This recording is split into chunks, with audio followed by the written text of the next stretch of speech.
बिस्मिल्लाहिर्रहमानिर्रहीम। अच्छा, पेशेंट आपके पास प्रेजेंट हुआ है। वो कहता है कि डॉक्टर साहब, मैं ना खाना खाता हूँ ना,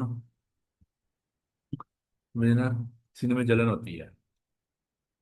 तो क्या क्या फीचर्स होंगे जिनकी वजह पे आप डिसाइड करोगे कि यार इस पेशेंट की एंडोस्कोपी होनी चाहिए? तो शाबाश। टाइम से उसकी यूज कर रहा था। काफी टाइम से हो रहा है, ठीक है, शाबाश। और उसका वेट लॉस हो गया, वेट लॉस। ठीक है, उसको अनीमिया हो गया, उसको डिस्फेजिया होना शुरू हो गया, ठीक है, उसको खून की उल्टी आई है, या उसको मोशन में खून आया, तो ये उसकी उम्र 55 से ज्यादा होगा। तो इसको हम कहते हैं अलार्म फीचर्स। तो कहते हैं अलार्म फीचर। अपनी लाइफ में ना आप सबसे ज्यादा जो मरीज देखोगे ना, वो गर्ड का देखो। जैसे फिर रिफ्लक्स डिजीज का मरीज है, वो खाना ऊपर आता है महसूस होता है। हार्टल हर्निया, स्लाइडिंग और पैराइसिफिजियल, आप लोगों ने उसकी पढ़ी होगी तफसील, ठीक है। अल्लाह ताला ने जो इसोफेगस है वो तो नहीं बनाई हुई इस मकसद को तेजाब के लिए तो नहीं ना बनाई। स्टमक को अल्लाह ताला ने तेजाब के लिए बनाया हुआ है। जब स्टमक से तेजाब इसोफेगस में मुसलसल आता रहेगा, तो वहाँ पे एपिथेलियल चेंज हो जाती होती है। कौन सी एपिथेलियल से कौन सी में कन्वर्ट होती है? उसको मतलब बैरेट्स। इसको बैरेट्स कहते हैं। स्टिफन कुबाइडल से कोलमनार कन्वर्ट हो जाते हैं। कुबाइडल से मीन्स के छोटे वाले से बड़े वाले में कन्वर्ट हो जाता होता है। इसको कहते हैं मेटाप्लेजिया। और मेटाप्लेजिया के पेशेंट में, अगर इस पेशेंट की फिर हमें रेगुलर क्या करना चाहिए अगर पेशेंट को बैरेट्स है तो? एंडोस्कोपी। एंडोस्कोपी रेगुलर करनी चाहिए, शाबाश। और बैरेट्स का क्या होना चाहिए लाजमी तौर पे? बायोप्सी। बायोप्सी करके देखते रहना चाहिए कि मेटाप्लेजिया जो वो न्यूप्लेजिया में कन्वर्ट तो नहीं हो गया हुआ। सर ये अगर बैरेट से पेशेंट को सी एसोफेगस हो, कौन सा वाला कार्सिनोमा होगा? शाबाश, लोअर पे एडिनोकार्सिनोमा होता है, ठीक है। और अगर अपर एसोफेगस के अंदर हो तो स्क्वामस सेल कार्सिनोमा होता है, ठीक है। अच्छा, तो एक पेशेंट आपके पास आता है, वो कहता रहता है डॉक्टर साहब छाती में जलन होती रहती है, तो पहला इलाज इसको क्या कहोगे? और वेट गेन, वेट लॉस। क्योंकि हमारा जो मेदे का वजन है ना सारा, वो हमारी मेदे की एनाटॉमी को भी डिस्टॉर्ट करता है। क्योंकि हमारी इसोफेगस डायफ्राम में से होके स्टमक के अंदर जाती है। अगर पेट बड़ा होगा तो वो जो एनाटॉमी है वो डिस्टॉर्ट हो जाएगा, ठीक है। वेट अच्छा, से हाइपर नहीं हो सकता है वेट ज्यादा। हाँ, वो तो बात है ना। क्योंकि डायफ्राम अपर्चर, डायफ्राम से चीजें ढेर सारी गुजर के जाती हैं। डायफ्राम बेसिकली क्या चीज होती है? सेपरेट करती है उसको। डायफ्राम बॉडी का मेन सर मसल है, रेस्पिरेटरी मसल है, ठीक है। डायफ्राम ओपनिंग्स, ये मैं डायफ्राम ओपनिंग्स में दिखा रहा हूँ कि ये देखो, ये इन ओपनिंग्स के थ्रू जो है हमारे कंटेंट यहाँ से आगे जाते हैं, ठीक है। ये पूरा मसल है और ये इसका टेंडन है। तो यहाँ से इसोफेगस गुजरती है, यहाँ से इंफीरियर वेना केवा गुजर रही है, ठीक है। अच्छा जी। अ, अच्छा, डिस्फेजिया, वही पेशेंट जिसको पहले रहता था जलन रहती थी सीने में, खाना खाता खाना ऊपर आता महसूस होता है, जलन होती है। अभी पेशेंट कहना शुरू हो जाता है डॉक्टर साहब मुझे ना अब खाना निकलने में तकलीफ हो रही, पानी में पी लेता हूँ लेकिन खाना लगता है फंस गया, मैं थोड़ा सा ऐसे करता हूँ तो नीचे चला जाता है, ठीक है। और साथ में भूख कम हो गई है, क्या डायग्नोसिस है? Plasma. Plasma cancer. Testament adenocarcinoma. Testament पहले सॉलिड्स टू फिर लिक्विड्स। इसमें भी सॉलिड लिक्विड नहीं है बहुत है। एक्लेजिया में इनिशियली दोनों को होता है, इनिशियली दोनों को होता क्या है कि एक्लेजिया में होता क्या है कि आपका जो लोअर इसोफेगल स्फिंक्टर होता है ना, वो एब्नॉर्मली कंस्ट्रिक्टेड रहता है। जब पीछे खाना जमा होता है ना, दो तीन गुटकियां बंदे ने खा ली है तो पानी भी थोड़ा सा पी लिया, तो बोझ की वजह से आगे चला जाता खाना, ठीक है। इस वजह से एक्लेजिया में to both solids and liquid.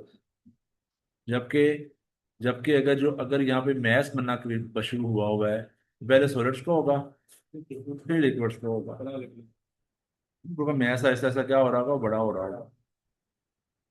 बोला कि अच्छा, अगर किसी पेशेंट को पानी निकलने में तकलीफ हो मैंने इस वक्त खाना खाने के, फिर क्या डायग्नोसिस होगा? कलेजी सिर्फ मतलब वो न्यूरोलॉजिकल डिस्फेजिया। न्यूरोलॉजिकल डिस्फेजिया इसका क्या मतलब है कि जो उसको ब्रेन का कोई मसला है, ब्रेन में स्ट्रोक है, मल्टीपल स्क्लेरोसिस है, burger palsy, pseudo burger palsy, इस तरह का डायग्नोसिस। ठीक है, तो न्यूरोलॉजिकल डिस्फेजिया और फिजियोलॉजिकल डिस्फेजिया, इसमें ये ऑब्स्ट्रक्टिव डिस्फेजिया में ये फर्क आप लोगों को याद रखना है। पानी से मसला है न्यूरोलॉजिकल, और खाने से मसला है तो एनाटॉमिकल डिस्फेजिया, तो ऑब्स्ट्रक्शन की वजह से। तो एक्लेजिया में सिनेरियो कैसे आएगा? वो बहुत सॉल्यूशन लिक्विड होगा, नंबर वन। इसकी अगर आपसे पैथोफिजियोलॉजी पूछती तो क्या लिखोगे? नहीं, abnormally constricted lower space, abnormally constricted lower space. ठीक है। डायग्नोसिस, इसका वर्ड भी कपिनस बहुत मशहूर है, उसके ऊपर अक्सर औकात इसका क्वेश्चन स्टेप 2 में आया हुआ होता है। ठीक है। अब चूंकि ये इसोफिगस का जो लोअर इसोफिगस फिल्टर है वो टाइट हुआ हुआ है, बंद हुआ हुआ है, तो उसके अंदर प्रेशर इंक्रीज है। पेशेंट का टेस्ट कौन सा करवाएंगे? उसके अंदर प्रेशर चेक करेंगे। तो प्रेशर चेक करने वाला जो भी टेस्ट है उसको मैनोमेट्री कहते हैं। किस ब्लड प्रेशर का जो आला होता है, इसका दूसरा नाम क्या है? स्फिग्मोमैनोमीटर। ठीक है, तो इसका जो बेस्ट टेस्ट है वो मैनोमेट्री है। ठीक है। अब चूंकि लोअर स्पीकर बंद है तो हमने इसका इलाज क्या होगा?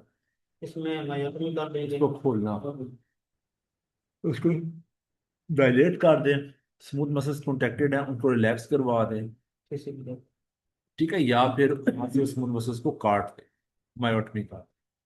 ठीक है।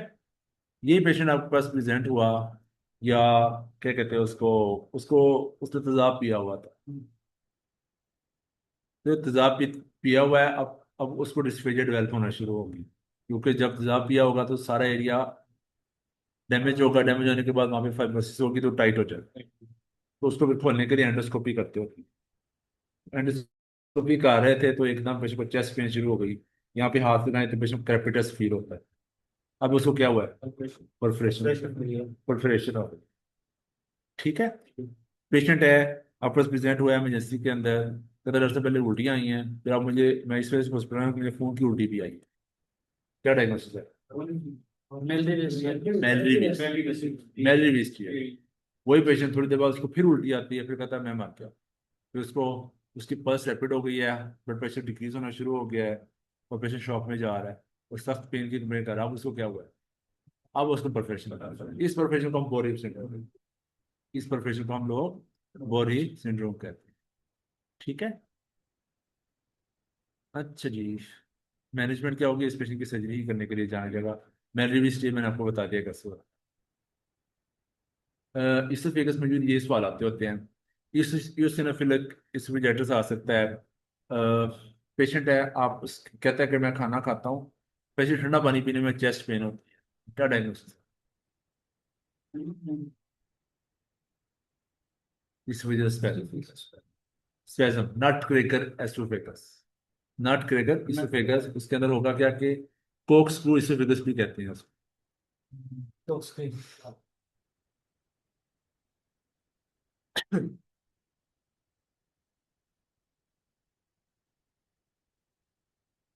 कोक स्क्रू इसोफेगस भी कहते हैं कि ये इसोफेगस डिफरेंट जगह से बंद है।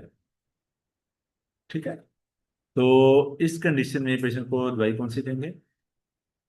अब जो कि स्मूथ मसल कॉन्ट्रैक्टेड है, स्मूथ मसल को रिलैक्स करने में कौन सी दवाई, कौन सी दवाई?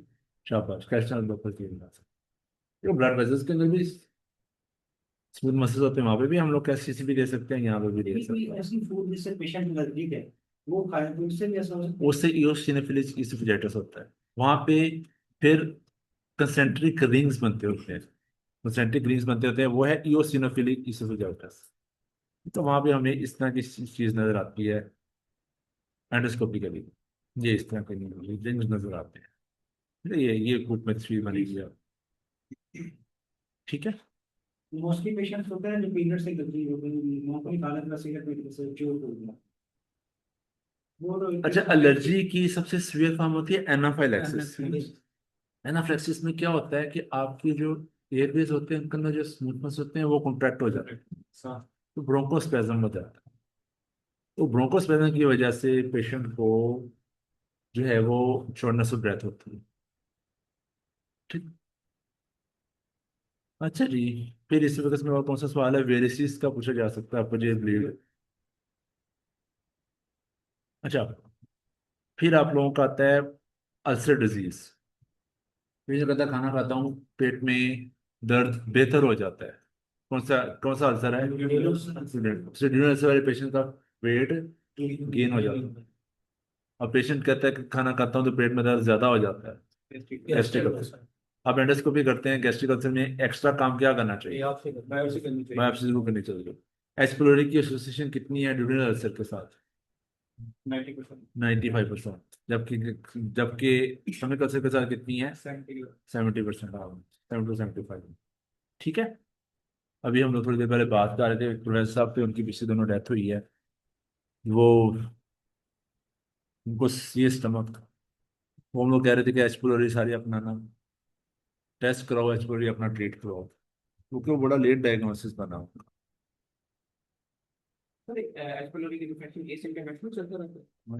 इसमें नहीं हो सकता। क्या चीज? एच पिलोरी बहुत कम है। टाइफाइड वगैरह टाइफाइड ज्यादा प्रोलैंड ऑर्गेनिज्म, जो ऑर्गेनिज्म जितना जहरीला होगा उतनी ज्यादा वो सिम्टम्स प्रोड्यूस करेगा। ठीक है। एच पिलोरी के लिए टेस्ट दो तरह के होते हैं, इन्वेसिव और नॉन इन्वेसिव। एच पिलोरी के लिए अगर आपसे पूछ रहे बेस्ट टेस्ट क्या है तो क्या बोलोगे?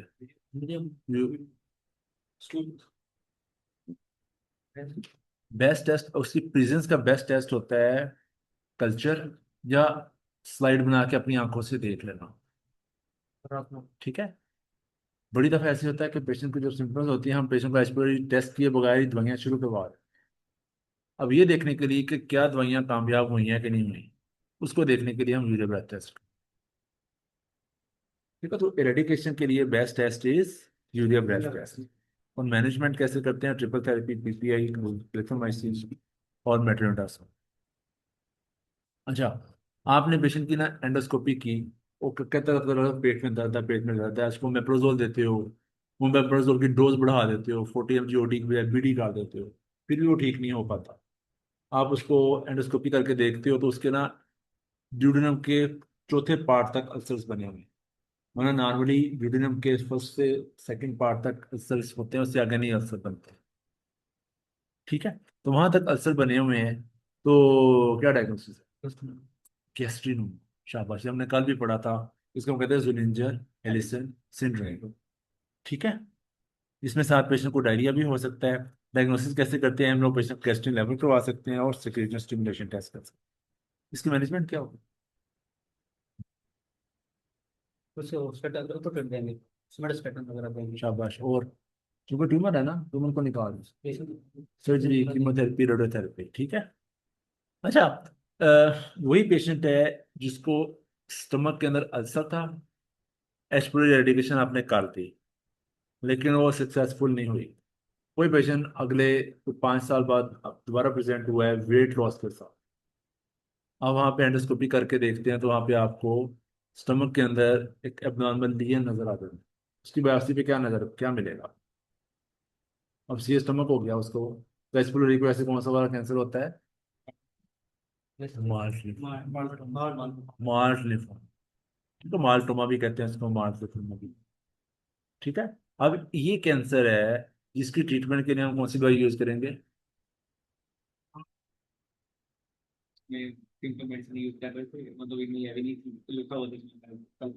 इसमें एस्पिरो रेडिकेशन थेरेपी यूज, एंटीबायोटिक।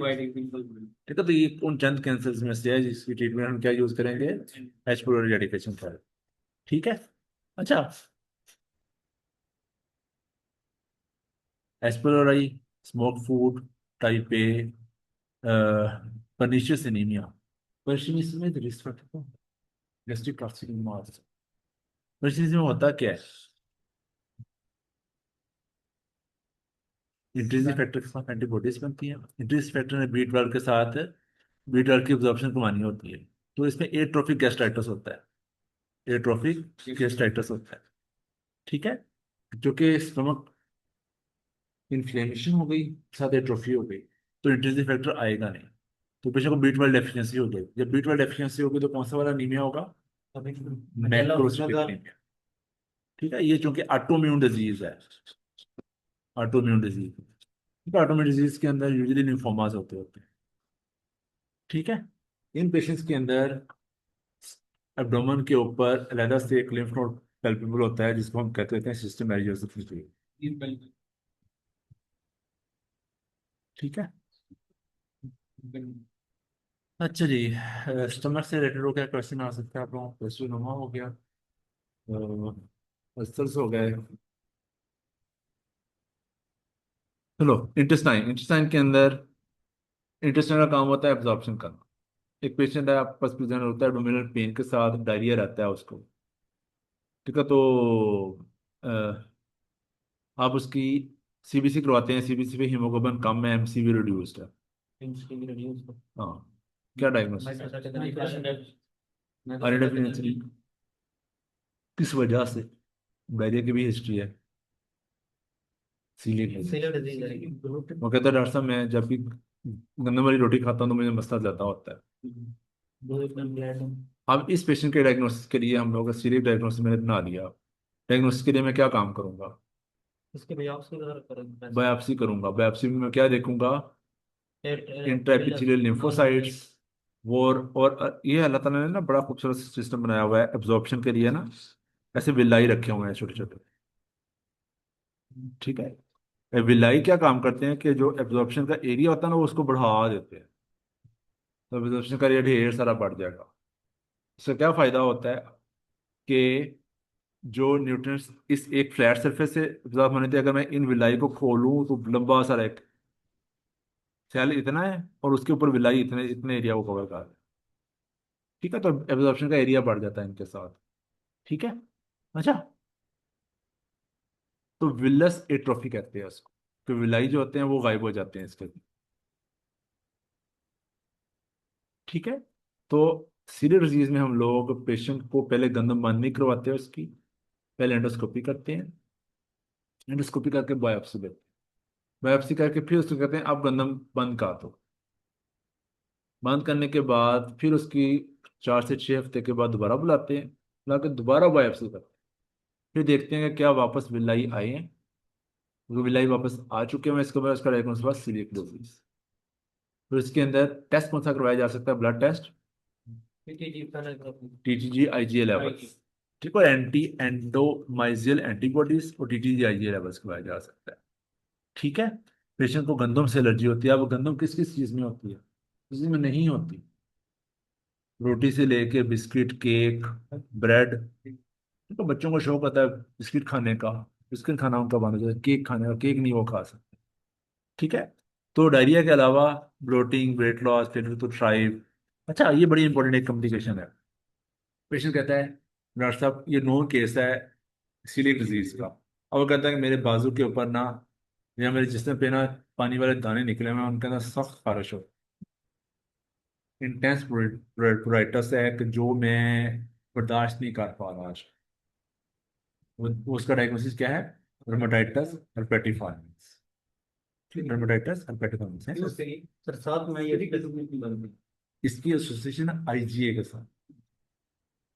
इसका शहरों के साथ देंगे पिछले शरीर का क्या देंगे? सुनहरी वगैरह इसके साथ होगा ये। हाँ, तो वैसे नॉन केस है सीलिएक का। हम उसको सीवियर प्यूरिटिक दाने हैं बाजू के। ठीक है, ये उसको मैल एब्जॉर्प्शन सिंड्रोम है, साथ ये है। इसकी ट्रीटमेंट में एक दवाई यूज करते होते हैं जो कि G6PD डेफिशिएंसी के अंदर वो करवाती है, हिमोलिसिस करवाती है। ठीक है, से भी G6PD डेफिशिएंसी से हिमोलिटिक एनीमिया, हिमोलिसिस होता है। सीलियक डिजीज की मोस्ट कॉमन प्रेजेंटेशन क्या है? अनीमिया। लगता है ऐसे कि डायरिया है ना, कॉमन पर्सपेक्टिव ये है कि डायरिया की वजह से पेन प्रेजेंट होता है, लेकिन बड़े बच्चों के अंदर जब अनीमिया की कॉज ना मिल रही हो, तो ब्लड लॉस भी नहीं है कोई, या कोई और आप भी ठीक है, तो इसका मतलब है कि उनको सीरियस डिजीज के लिए वर्कअप होना चाहिए। इसमें देखो तो होगी नोजिया वोमिटिंग की है, मतलब डायरिया की होगी। ज्यादातर कोई हिस्ट्री नहीं तो होती। इससे अकेला शरीर में तो बाहर में क्या है, अनीमिया होता है, बाहर में अगर कोई तकलीफ होती वर्म्स की वजह से भी अनीमिया होती। हाँ, वो कह रहा ब्लड लॉस की कोई हिस्ट्री नहीं है, स्टू कंप्लीट ठीक है उसको, है। क्योंकि हमारे ज्यादातर पहला काम यही करते हैं कि अनीमिया को करेक्ट करने की कोशिश करते हैं ना। तो उसको डीवर्म कर दिया, आयरन सिरप दे दिया। बच्चों में तो वैसे अनीमिया बड़ा कॉमन है। मट्टी खाते हैं, मट्टी खाने की वजह से पेट में कीड़े हो जाते हैं, कीड़ों की वजह से बच्चों को अनीमिया हो जाता है। ठीक है, लेकिन उसका पेट भी और भूख नहीं लगती, इसका कद नहीं बढ़ता। इसमें फेलियर टू थ्राइव का मतलब ये होता है ना, कद नहीं बढ़ रहा, सही ग्रो नहीं कर पा रहे। ठीक है, तो TTG IgA level is the best initial test, और most specific test is biopsy. Manage कैसे करते हैं उसकी, ग्लूटेन फ्री डाइट। ठीक है। अब यही पेशेंट सीरियस लीज का नॉन केस है, वो कभी ठीक हो जाता है, कभी बीमार हो जाता है, और कभी परहेज करता है, कभी परहेज नहीं करता। और वो आपके पास वेट लॉस के साथ आ गया, एंडोस्कोपी करते हैं तो वहां पे आपको एबनॉर्मल सी पैच नजर आता है। उस पैच के बायोप्सी करते हैं तो वहां पे कैंसर निकल आता है। कौन सा कैंसर? Serious disease. जितनी भी ऑटोइम्यून डिजीज होती है इनके साथ लिम्फोमा एसोसिएटेड है। ठीक है, माइल्ड लिम्फोमा इसके साथ भी associated। ठीक है, लिम्फोमा एसोसिएशन है इसके साथ। ठीक है। फिर पेशेंट है वापस आता है, कहता है कि डॉक्टर साहब, मैं ना पेट में ना मेरे रूममेट्स बड़ा तंग है मुझसे। रूममेट बहुत तंग करने मतलब फ्लैटस बहुत ज्यादा पास करता है, देखा पेट मेरा फूला रहता है, जब भी मैं चाय पीता हूँ मिल्क शेक मेरा पी लिया तो मेरी तबीयत खराब रहती है, पेट फूल जाएगा। क्या डायग्नोसिस है? Lactose intolerance. Lactose intolerance. Lactose intolerance के लिए टेस्ट कौन सा करवा सकते यूरिया हैं? यूरिन इसमें hydrogen breath test. Urea breath test है एच प्लोराइड के लिए, जबकि इसके लिए लैक्टोज के लिए क्या, हाइड्रोजन ब्रेथ टेस्ट। ठीक है, तो इसका इलाज क्या होगा? लैक्टोज अवॉइड करो। पाकिस्तान की 15 to 20% आबादी को लैक्टोज इंटॉलरेंस। दूध, दूध घड़ी दोनों में चल रहा है। दो नंबर मिली। वो तो पीते ही नहीं, फिर भी दो लगाते हैं। अक्सर कहा था इस तरह ही होता ना कि ग्वाला अगर सही दूध दे के चल जाए कि तू कंजर दूध देता, सारे बच्चों का पेट खराब हो गया, तो मैं सही दूध का क्योंकि आज ही तो मैं सही देता हैगा। सर, ये भी हमारा लगना है ना। यार वो हम लोग छोटे होते थे ना, हमारे जमीन के साथ ना नहर गुजरती थी, तो उत्ते रुकती थी नहर ते ना, और डब्बे भर भर के ना पानी ਦੇ ਪਾਉਂਦੇ ਹੁੰਦੇ ਸੀ ਜੀ, अपने वो ਜਿਹੜੇ डोल ਹੁੰਦੇ ਸੀ ਉਹਨਾਂ ਦੇ ਵਿੱਚ।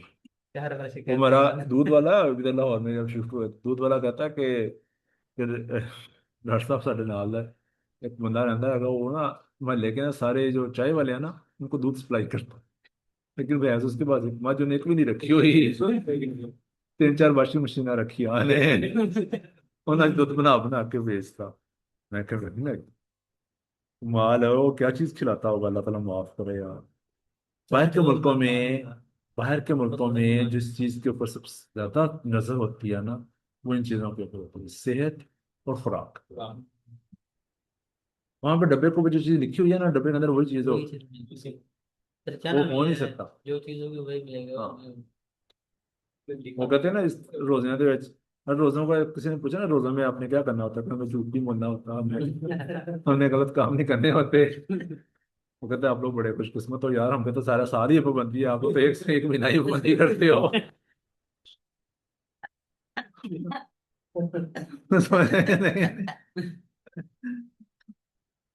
अच्छा जी, ये होती है inflammatory bowel disease. Inflammatory bowel disease का सिनेरियो ढेर तरह से आपको आ सकते हैं, दो मेन टाइप्स हैं, क्रोन डिजीज और अल्सरेटिव कोलाइटिस।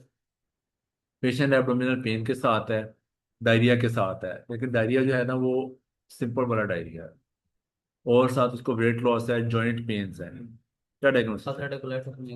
कौन सा? ठीक है, इसमें पेशेंट जॉइंट पेन्स के साथ हो जाती है ना, आईबीडी के साथ जॉइंट पेन्स हो जाती है ना, जो क्या कहते हैं, सीरो नेगेटिव स्पोंडाइलो आर्थ्रोपैथीज, उसकी एक एसोसिएशन आईबीडी के साथ। ठीक है, हम रोमेटोलॉजी में दोबारा पढ़ेंगे इसको। ठीक है। यही पेशेंट आपके पास प्रेजेंट होता है कि मेरी ना टांग के ऊपर जख्म बना हुआ है और ठीक नहीं हो रहा, वो क्या चीज़ है? बस नहीं, टांग। अच्छा, टांग मसल टांग रेटिंग। टांग पे जख्म बना हुआ ठीक नहीं हो रहा, पायोडर्मा गैंग्लियोन। फाइटर में। ठीक है, मेरी टांग पे दाने से बने हुए हैं, कभी हो जाते हैं कभी नीचे चले जाते हैं, लंप से बने हुए हैं, रिदमा नोडोजम, रिदमा नोडोजम की इसके साथ एसोसिएशन। ठीक ठीक है। आईबीडी के साथ, आईबीडी में क्रोहन्स के साथ बायोप्सी करते हैं, बायोप्सी पे हमें क्या मिलेगा? Transmural inflammation. All layers will be involve. जब ऑल लेयर्स इन्वॉल्व हो जाएंगी तो इस पेशेंट की वॉल के अंदर परफोरेशन होने के और फिस्टुला बनने के और स्ट्रिक्चर्स बनने के चांसेस ज्यादा होंगे। ठीक है, तो इस वजह से क्रोन्स डिजीज के पेशेंट में ये कॉम्प्लिकेशन ज्यादा होंगे। ठीक है, क्रोन्स और सर्टिफ के अंदर कौन सा है जो ज्यादा जीआई को इन्वॉल्व करता है, जीआई पार्ट्स को? पार्ट्स को सर इसमें स्केलियन होते हैं। क्रोन्स डिजीज, क्रॉन्स क्रोन्स की माउथ से लेके के आपका अल्सरेटिव कोलाइटिस मेनली कोलन तक। ठीक है, इनमें से कौन सी डिजीज सर्जरी से क्योर हो जाती है? Ulcerative colitis. अल्सरेटिव कोलाइटिस में कोलेक्टमी कर दें तो पेशेंट बिल्कुल ठीक होता है, क्योंकि रेक्टम को 95% ऑफ द टाइम ये इन्वॉल्व कर। ठीक है, पेशेंट है आपके पास, प्रेजेंट हुआ है एब्डोमिनल पेन के साथ, डायरिया के साथ, कहता है डॉक्टर साहब आज से कोई महीना पहले मुझे ना, महीने से मेरे मोशन लगे हुए हैं। ठीक है, लेकिन अब मोशन के साथ ना खून भी आता है, और खून जो है ना मिक्स्ड आता है। इनिशियली मोशन सिंपल होते हैं, बाद में ब्लड डायरिया भी हो जाता है। जब किसी पेशेंट को मोशन लगे, मोशन तो बड़े कॉमन है ना, तो हम लोग हर पेशेंट को अल्सरेटिव कोलाइटिस तो नहीं ना सोचते। ठीक है, तो पेशेंट को मोशन में खून आ रहा है, तो उस वक्त भी हम पहला डायग्नोसिस हमारे में अल्सरेटिव कोलाइटिस नहीं आता। उस कंडीशन में हम पहली पहली चीज क्या सोचते होते हैं? इन्फेक्शन। डिसेंट्री। डिसेंट्री कॉज करने वाले ऑर्गेनिज्म के नाम बताओ। अमीबा। अमीबा सबसे कॉमन है। ठीक है, क्लोस्ट्रीडियम, इकोलाई। ठीक है, शिगेल्ला, शिगेल्ला। अच्छा जी, अल्सरेटिव कोलाइटिस ओनली कोलन को इन्वॉल्व करती है, रेक्टम को इन्वॉल्व करती है। इसके साथ ये चूंकि इसकी इन्फ्लेमेशन जो होती है वो सुपरफिशियल होती है, तो इसमें हमें टॉक्सिक मेगाकोलन तो मिल सकती है, लेकिन इसमें परफोरेशन और उसके अमकान ज़रा कम होते हैं।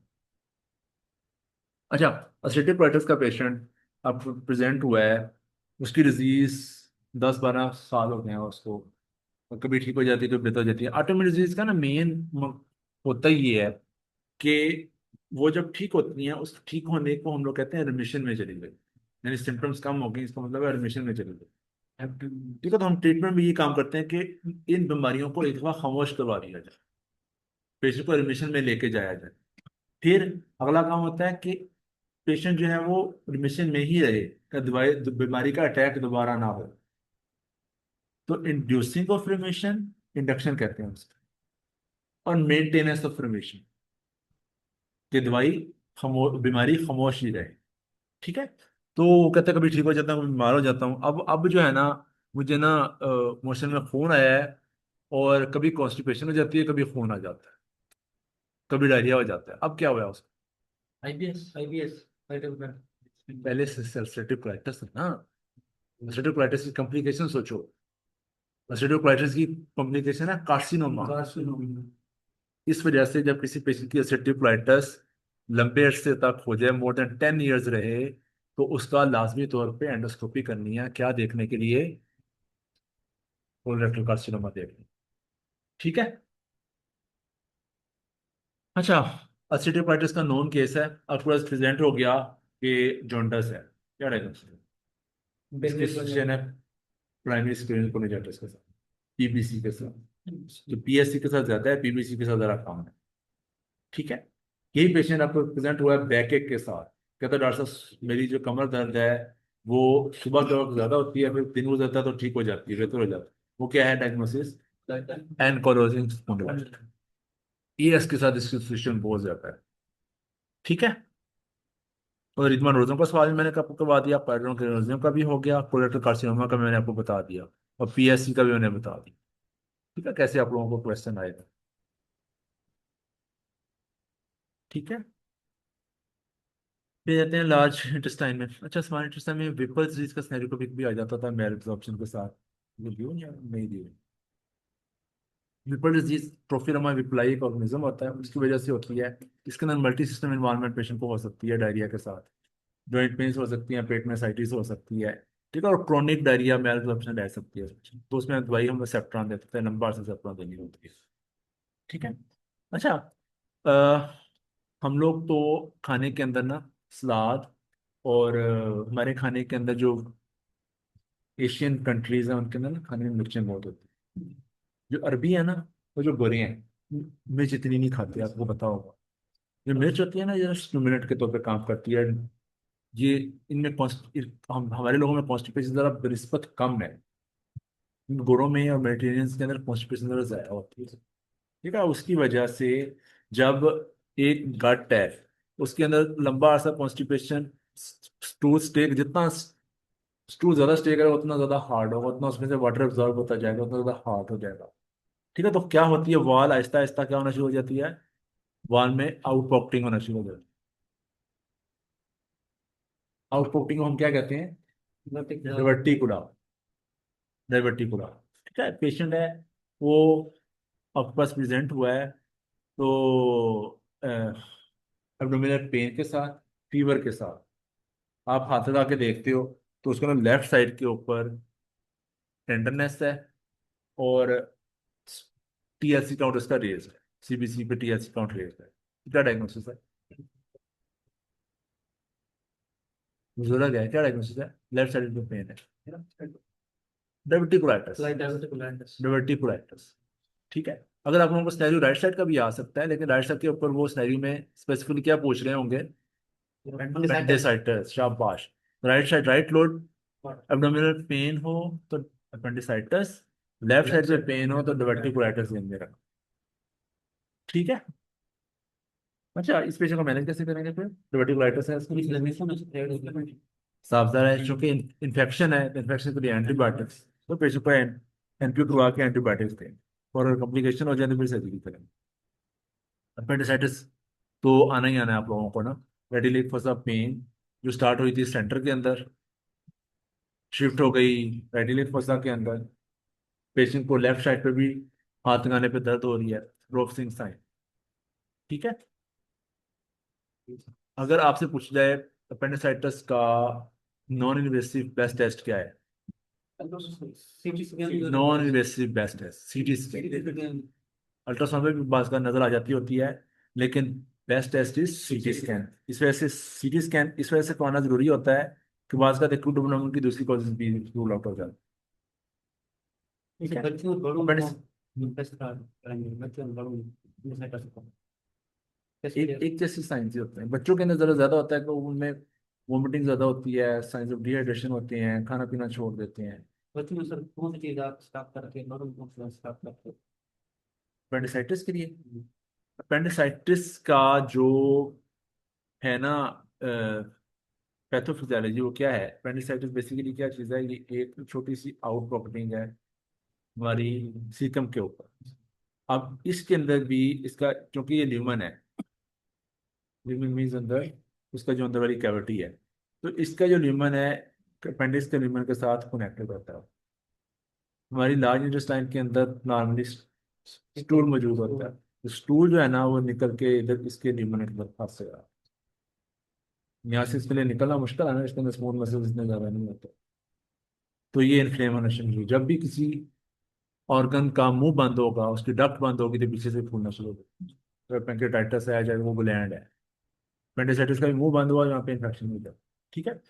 बच्चों के अंदर अगर यहाँ पे कोई लिम्फ नोड इलाज हुआ है, लिम्फ नोड इलाजमेंट की वजह से ये पेंडिक्स का मुंह बंद हो, पेंडिसाइटिस के साथ हो सकता है। ठीक है। अच्छा, अपेंडिसाइटिस, अपेंडिसाइटिस का एक एक पॉइंट याद कर लेना, बड़ी बड़ी बुक से, सर्जरी की किसी बुक से। आईबीएस, हमने पहले पढ़ा आईबीडी। एक आपके पास मेडिकल स्टूडेंट आता है आपके पास, वो कहता है सर मैं ना ढेर सारे डॉक्टर्स के पास जा जा चुका हूँ, मुझे कभी पेट में दर्द शुरू हो जाता है, कभी मुश्किल लग जाते हैं, कभी कॉन्स्टिपेशन हो जाती है। ठीक है, तो उलझन सी रहती है, पेपर के दिनों में तबीयत जरा ज्यादा खराब हो जाती है। क्या डायग्नोसिस है? IBD IBS, IBD irritable bowel syndrome. IBD से डिफरेंट कैसे है? उसमें कॉन्स्टिपेशन और IBD से क्या बनता है? Inflammatory bowel disease. ये है इरिटेबल बाउल सिंड्रोम। जब आप स्ट्रेस के अंदर हो तो आपका दोस्त आपको तंग कर रहा हो तो आप ज्यादा इरिटेट होते हो। इसके अंदर भी ये होता है। अल्लाह ताला ने हमारी गट के अंदर भी तो ब्रेन रखा हुआ है ना। गट के ब्रेन क्या होता है?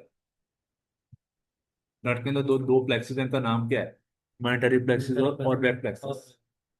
जब आपको इम्तिहान के दिनों के अंदर अक्सर बात होता है ना, पेट में खाम खा की दर्द शुरू हो जाती है, कभी इमोशन आ जाते हैं, कभी कॉन्स्टिपेशन हो जाती है। ठीक है, जब कोई स्ट्रेस होती है आपको खाम खा कंधों में दर्द शुरू हो जाता होता है, तो नोट की होगी ये बात। हमारे यहाँ अक्सर बात ओपीडी के अंदर जो पेशेंट्स आ रहे होते हैं उनको यही मसले मसाइल होते हैं, मोटे तोखते हैं, कितना पहनने में। ठीक है, तो IBS is basically a functional disorder. IBS का डायग्नोसिस हम बनाते हैं जब सारी चीजें ना मिलो। लाइक अगर डायरिया हो रहा है, शुरू में हम लोग उसको आईबीएस नहीं लेबल करेंगे।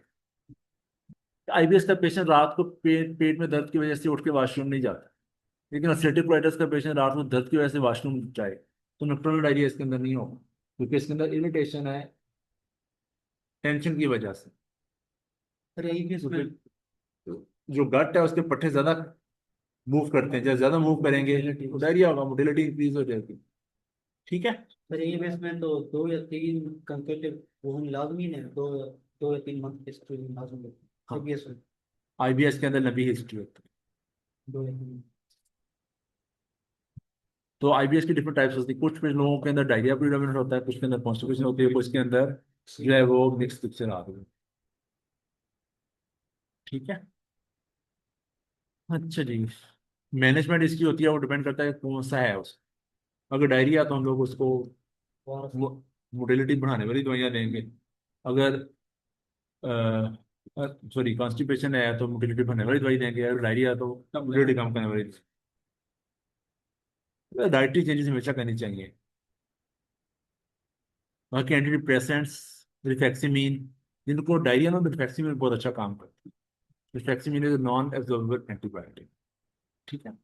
एंटी डिप्रेसेंट दुलोक्सिटीन इसमें बहुत अच्छा काम करता है। एमिट्रिप्टाइलिन बहुत अच्छा काम करता है। ठीक है। अगर नाम तो नहीं कोई एमिट्रिप्टाइलिन टॉक्सिक अंदर नहीं। फ्लोक्सिटीन भी करती है। अच्छा जी, आपको पेशेंट प्रेजेंट हुआ है इमरजेंसी के अंदर, उसको ना आपको जो ब्लीड हुआ है, अ, पहला काम क्या करो? Jesus। ठीक है, और पहला काम करोगे उसको स्टेबल करो।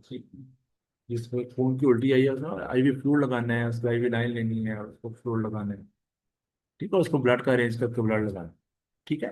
नॉन केस है सीएलडी का, फिर तो अलग बात है कि हम लोग उस पेशेंट को सेंडोस्टेटिन साथ ही शुरू करवा रहे हैं। सेंडोस्टेटिन का नुकसान करता है, सेंडोस्टेटिन ऑक्ट्रोटाइड को हम सेंडोस्टेटिन कहते हैं। ऑक्ट्रोटाइड क्या काम करती है? जिससे क्लैंकनिंग वेजोडाइलेशन करवाती है। ठीक है, क्लैंकनिंग वेजोकंस्ट्रिक्शन करवाती है बेसिकली ये, क्योंकि सीएलडी के पेशेंट के अंदर नाइट्रिक ऑक्साइड की वजह से स्प्लैंकिंग वेजोडाइलेशन हुई होती है। तो ये स्प्लैंकिंग वेजोकंस्ट्रिक्शन करवा के पोर्टल प्रेशर डिक्रीज। ठीक है। एक पेशेंट है, वो नोन केस है रूमेटॉइड आर्थराइटिस का। अब बस अब मुझे बीट के साथ आ जाता है, क्या कॉज होगी उसकी?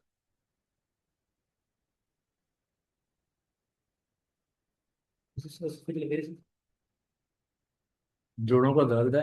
जोड़ों का दर्द जब हो रहा है तो दवाइयाँ खा रहे हैं, एनास्टेट्स की वजह से उसको अल्सर ब्लीड हो गया। अपने ब्लीड की दो मेन कॉज मैंने आपको बता दी। एक वेरिसिस की वजह से, पोर्टल हाइपरटेंशन की वजह से, और दूसरी अल्सर की वजह से। ठीक है, ये बात अल्सर याद रखना है आप लोगों ने। अपर ब्लीड के साथ आप लोगों को सिनेरियो आएगा इस तरह। और अपर जे का पहला आपको मैनेजमेंट पूछी जाए तो पहला इज फ्लूइड लगाना पड़ेगा। डिपेंड करता है कि अगर वेरिसिस है तो सेंडोस्टैटिन, और अगर अल्सर है तो क्या देना है? ईपीएफ। ठीक है। एंड मैनेजमेंट अपन ये देख की तो एंडोस्कोपी से स्टंट वगैरह वो होगी। अब देखो ना, एक पेशेंट जो एक्टिवली ब्रीथ कर रहा है, अगर मैं उसके उसके अंदर एंडोस्कोप डालूंगा, आगे क्या मिलेगा मुझे? खून खून कुछ नजर नहीं।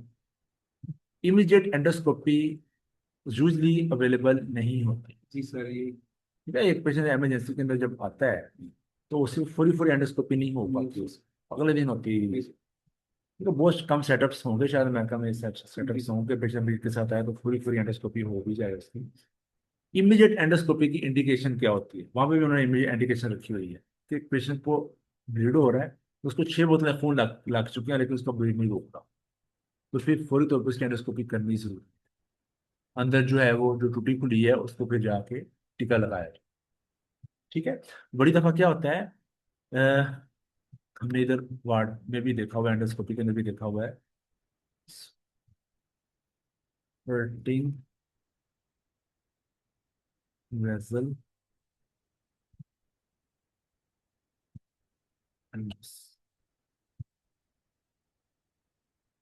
ये देखो अंदर गए तो इतना ब्लड वेसल नजर आ रहा है। और जब तक इसको कॉटरी नहीं करेंगे, इसको लाइगेट नहीं करेंगे, इसको क्या कहते हैं बंद नहीं करेंगे, फिर पेशेंट ब्लीड होता है। इसको हम ब्लीडर कहते हैं, तो ब्लीडर आने की मिल गया। ठीक है। इसलिए सर मैंने देखा था ना मरीज ये आदमी हमारे पास था, वो एक्सपायर हो गया था, फिर एक्टिव लीड थी उसको, बार बार ब्लीडिंग होती है, उसको खून मिलेगा सब कुछ, कैसे सुबह तक कुछ हाल ही नहीं हुआ। और हमारे बॉडी के अंदर 5 लीटर खून होता है। अगर 2 लीटर खून निकल जाए तो इरिवर्सिबल शॉक टाइप की कंडीशन बन जाती है। वो उतना खून ही नहीं है कि वो वाइटल कॉर्ड तक जा सके।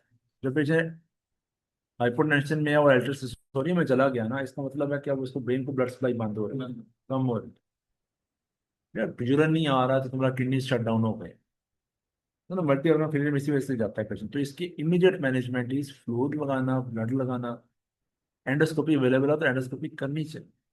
तो हमें एंडोस्कोपी करके ब्लड को फिर सक्शन का, एंडोस्कोप मशीन के एक पाइप के अंदर सक्शन भी होती है। उस सक्शन का मसला क्या होता है कि अगर ब्लड को हम खींचेंगे ना, सक्शन बंद बंद भी हो जाती है, उसको खुलवाने भी बड़ा खर्चा हो जाता है। मशीन बंद है। सक्शन हाँ उसकी बंद हो बिल्कुल। जाती है, वो प्लॉट अंदर फंस सकता है। ठीक है।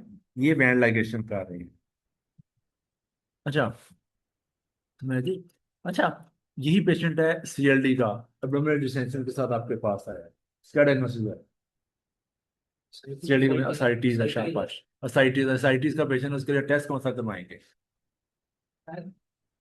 एसिटिक टैप करेंगे। ठीक है, एसिटिक टैप करके उसमें सैग रेशो निकालें।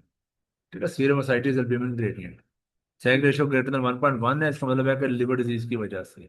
सैग या साग, साग तुम साग जो भी बोल दो। साग। ठीक है। यही पेशेंट एसाइटिस का आपके पास आता है, वो कहता है डॉक्टर साहब पहले तो मैं दवाइयाँ लेता था, तो दवाइयों से मेरा पेट नीचे चला जाता था, वजन भी कम हो जाता था। तो अब कुछ दिनों से ना मेरा दवाइयों से वजन कम नहीं हो रहा और पेट फूलता चला जा रहा है, और अब कल से मुझे बुखार भी बड़ा तेज है। अब क्या हुआ है उसको? अरे एसपीपी। पेरिटोनाइटिस हो गया, स्पॉन्टेनियस बैक्टीरियल पेरिटोनाइटिस। ठीक है, एसपीपी हो गया है। एसपीपी की डेफिनेशन मुझे याद है, हमारे भाई में पूछी गई थी। क्या है इसकी, क्या डेफिनेशन होती है? हम टैप करते हैं तो उसके अंदर हमें न्यूट्रोफिल्स मिलते हैं, मोर देन 50% न्यूट्रोफिल्स मिलते हैं। ठीक है, ग्रेटर देन 500 सेल्स हो और उसमें से ग्रेटर देन 50% न्यूट्रोफिल्स। ठीक है, 500 का हाफ इज 250, तो 250 से ज्यादा। ठीक है, तो अगर हम एसिटिक फ्लूइड को कल्चर करवाएं, उसमें कौन सा ऑर्गेनिज्म मिलेगा? E coli, E coli one of the most organisms. ठीक है। यही इसी तरह का पेशेंट है, एब्डोमिनल डिस्टेंशन है लेकिन रैपिडली डेवलपिंग है, और फीवर की हिस्ट्री 3-4 दिन पुरानी है, यानी 3-4 दिन से उसको फीवर हो रहा है, दवाई उससे नहीं ली गई, और उसको एक्यूट एब्डोमिनल फीचर्स है, पेट में दर्द भी है, रिजिडिटी भी है, गार्डिंग भी है। अब उसके हम लोग पेट में पानी निकालते हैं, उसको कल्चर करवाते हैं ना, मल्टी ऑर्गेनिजम्स आ जाते हैं ढेर सारे। अब इसका क्या डायग्नोस? ऑर्गेनिजम्स ज्यादा आ जाते हैं, सिंगल ऑर्गेनिज्म नहीं आता। इसके स्पॉन्टेनियस वाले के ऊपर एसपीपी जो सीएलडी की वजह से उसके अंदर सिंगल ऑर्गेनिज्म आता है कल्चर पे। ठीक है, अगर मल्टीपल ऑर्गेनिजम्स आए, एलडीएच लेवल भी इंक्रीज हो, इसका मतलब है peritonitis is something else and is due to secondary peritonitis. वो स्पॉन्टेनियस की वजह सेकेंडरी पेरिटोनाइटिस। ठीक है। वो सेकेंडरी किस वजह से होती है? परफोरेशन हो गई, पेंक्रेटाइटिस हो गया। जब गट परफोरेट होगी, गट में से ढेर सारे ऑर्गेनिज्म निकलेंगे।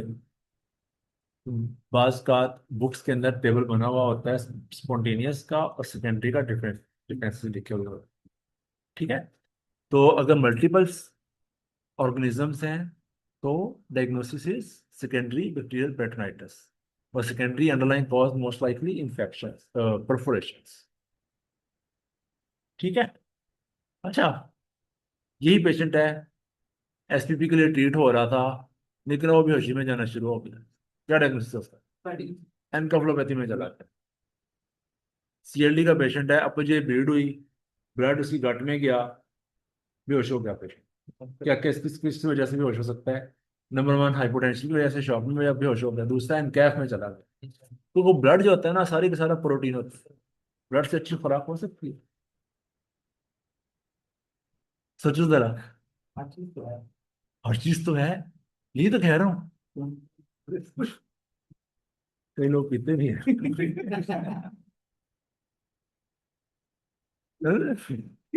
ब्लड के अंदर प्रोटीन्स है, शुगर है, नमकियात है, कोलेस्ट्रोल है, फैट है, सब कुछ तो है इसके अंदर। इस वजह से ब्लड, जब उसके गट में ब्लड जमा हुआ तो ब्लड इज, इस तरह जैसे उसने पूरी देह खा लिया protein, high protein intake type act किया। तो प्रोटीन से अमोनिया बनेगा, अमोनिया की वजह से कैफ में जाएगा। Number one. Number to, blood जो होता है इसके ऊपर कल्चर बड़ा अच्छा हो जाता है, उसके ऊपर इन्फेक्शन बड़ी जल्दी आ जाती है। बट हमारी ब्लड तो बनी बैक्टीरिया से हुई, तो उसके अंदर घुसेंगे तो इन्फेक्शन हो जाए। ठीक है। एनकेफलोपैथी की जाने की रीजंस दो होती हैं, एक तो हाई प्रोटीन कंटेंट, और दूसरा ऊपर इन्फेक्शन हो जाना। ठीक है। तो एनकेफ के पेशेंट्स को हम लोग कहते रहते हैं ट्रीट दी अंडरलाइन काज, और साथ लैक्टोज देते हैं। तो इसमें आना चाहिए था अंडरलाइन काज को ट्रीट करना है। तो अंडरलाइन काज मोस्ट लाइकली इन्फेक्शन होता है, तो इन्फेक्शन के लिए एंटीबायोटिक्स अंदर। ठीक है। हाँ, होता क्या है, जब किसी पेशेंट को कोई इन्फेक्शन होता है ना, हमें जब कोई भी इन्फेक्शन हो तो सबसे पहले क्या होता है, हमारा खाना पीना कम हो जाता है। जब खाना पीना कम होता है तो मोशन कम होता है, मोशन कम आएगा तो कॉन्स्टिपेशन हो जाएगी। कॉन्स्टिपेशन होती है तो जो ऑर्गेनिजम्स अमोनिया प्रोड्यूसिंग है वो बॉडी से निकल नहीं पाते, वो ज्यादा अमोनिया ब्रेन की तरफ जाता है।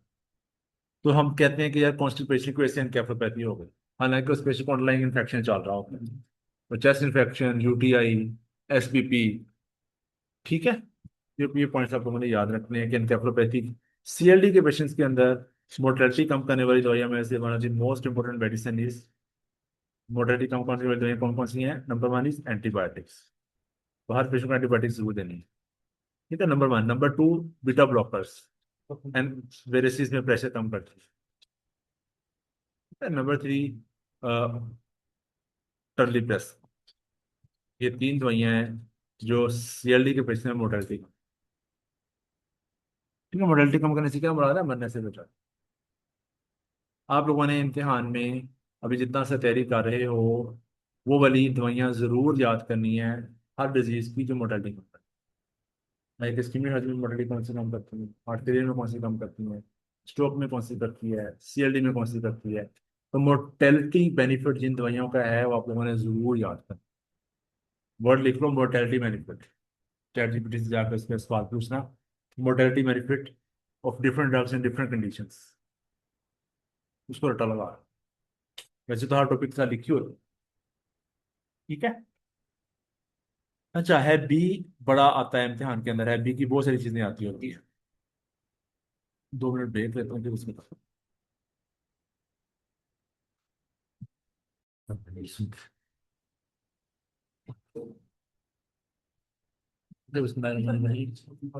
अच्छा, हेपेटाइटिस की जो स्क्रीनिंग है ना, सिरोलॉजी जो है, अ, ये बहुत ज़्यादा इंपॉर्टेंट है सुरकातिया आयु के इम्तिहान। इसका कॉन्सेप्ट मैं बना देता हूँ आप लोगों का, कि वायरस है ना, इसके तीन पोर्शन होते हैं। वायरल सरफेस एंटीजन, दरम्यान में ई एंटीजन, और अंदर कोर एंटीजन। ठीक है। C, sorry, E and other core antigen. अब तीन एंटीजन होती है, इन तीन के खिलाफ भी तीन एंटीबॉडीज बनती हैं। Happy surface antigen and antibody, E antigen and E antibody, core antigen and core antibody. Sir ये ई से क्या ठीक बनता है, ई से कुछ खास कंज्यूम में नहीं है, एनकोड कह सकते हैं, एनवेलप कह सकते हैं। अच्छा, जो है ना सरफेस एंटीजन, ये शो करती है कि वायरस बॉडी के अंदर मौजूद है। ठीक है, अगर इसके खिलाफ एंटीबॉडीज बन जाए, ये शो करती है वायरस बॉडी से निकल गया, या पेशेंट को वैक्सीन लगी थी, या वायरस अंदर दाखिल हुआ था तो बॉडी ने उसके ऊपर काबू पा लिया। ठीक है, कोर एंटीबॉडीज, कोर एंटीबॉडीज भी दो तरह की होती है, आईजीजी एंड आईजीएम। जो आईजीएम है ना, ये एक ऐसी एंटीबॉडी है जो कि एक्यूट इन्फेक्शन में विंडो पीरियड के अंदर होती है। विंडो पीरियड से क्या मुराद है कि पेशेंट को हेपेटाइटिस बी ट्रांसमिट हो गया किसी वजह से, उसको ब्लड ट्रांसफ्यूज हुआ था, उसको डेंटल इन्फेक्शन हुआ, उसको सेक्सुअल एनकाउंटर हुआ, या बी बॉडी में घुस गया, लेकिन अभी सरफेस एंटीजन पॉजिटिव नहीं आई है, ये पॉजिटिव नहीं है। उस दौरान वाहद एंटीबॉडी जो पॉजिटिव हमें मिलेगी वो आईजीएम मिलेगी। तो बस का क्वेश्चन आता होता है कि पेशेंट का है, को एक्यूट हेपेटाइटिस वाले सिम्टम्स हैं, जॉन्डिस है, फीवर है, राइट हाइपोकोंड्रियल पेन है, वोमिटिंग है। ठीक है, और साथ लेकिन उसका ना हेपेटाइटिस बी का टेस्ट जो है ना वो नेगेटिव है। तो कौन सा टेस्ट करवाएंगे हेपेटाइटिस बी? तो उस दौरान हम लोग कोर आईजीएम करवाएंगे। ठीक है, जो आईजीजी है ये होती है पास्ट इन्फेक्शन में पॉजिटिव हो जाती है, पास्ट क्रोनिक इन्फेक्शन में। क्रोनिक इन्फेक्शन मीन्स कि हैप्पी चलता चला जा रहा है और पास में पेशेंट को होकर ठीक होता है, क्योंकि वायरसेस जो होते हैं उनके खिलाफ बॉडी जो है ना अपनी कुव्वत मुदाफियत की वजह से उनको दबा लेती है। अच्छा, अब इसको हम लोग कैसे डिफरेंशिएट कर सकते हैं कि पेशेंट को वैक्सीन की वजह से उसको एंटी एचपीएस पॉजिटिव आया है, या इन्फेक्शन की वजह से पेशेंट इम्यून हुआ है, या पास इन्फेक्शन हुआ था, उस पर हम लोग है ये वाला टेस्ट करवा सकते हैं।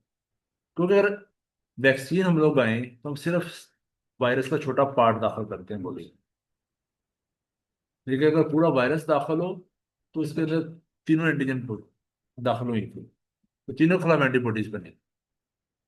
समझ गए नहीं? तो पास्ट इन्फेक्शन अगर हेपेटाइटिस बी की वजह से हुआ था तो इसका मतलब है कि तो पूरा वायरस दाखिल हुआ था। अगर वैक्सीन हुई होती तो सिर्फ एंटी एचपीएस पॉजिटिव आई।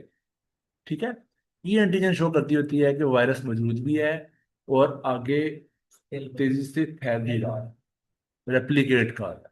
ठीक है, तो ई एंटीजन शो करती है कि वायरस जो है वो एक्टिव है। ठीक है, तो ये इतना सा जो पोर्शन है ये बहुत इंपॉर्टेंट। एचपीएस किसी भी स्टेज में पॉजिटिव है, इसका मतलब है कि बॉडी में इन्फेक्शन मौजूद है। ठीक है, इसमें एक मुझसे नहीं लिखी हुई, वो है anti HPS. Anti HPS, anti HPS का एंटीबॉडीज के आने का मतलब ये है कि पेशेंट अब जो है वो इम्यून हो चुका हुआ है या क्योर हो चुका हुआ है। ठीक है, एंटी एचपीएस आ गई, एंटीबॉडीज आ गई हुई है, एंटीजन गायब हो गई है, इसका मतलब है कि बॉडी ने हेपेटाइटिस बी के ऊपर काबू पा लिया। ये सेकंड वाला है यही। लेकिन उसका आईजीएम पॉजिटिव आएगा। एस था, हाँ, इम्यूनिटी, हाँ। आईजीएम जो है सब पॉजिटिव आएगा, क्या है तो डी भी पॉजिटिव। एंटी एचपीएस पॉजिटिव है और कोर एंटीबॉडीज पॉजिटिव है, इसके अंदर पेशेंट को पास्ट इन्फेक्शन हुआ था और बॉडी ने इसके ऊपर काबू पा लिया। लेकिन अगर सिर्फ एंटी एचपीएस पॉजिटिव है, इसका मतलब पेशेंट को वैक्सीन लगी। अगर सिर्फ एंटी एचपीएस पॉजिटिव है तो पेशेंट को सिर्फ वैक्सीन। ठीक है, इस वजह से वैक्सीन और क्लियर्ड इन्फेक्शन लिखा हुआ है, क्लियर्ड इन्फेक्शन, इन्फेक्शन जो है वो ठीक हो चुका हुआ। ठीक है, हैप्पी कौन सा वायरस होता है? डीएनए के आरएनए? डीएनए। डीएनए,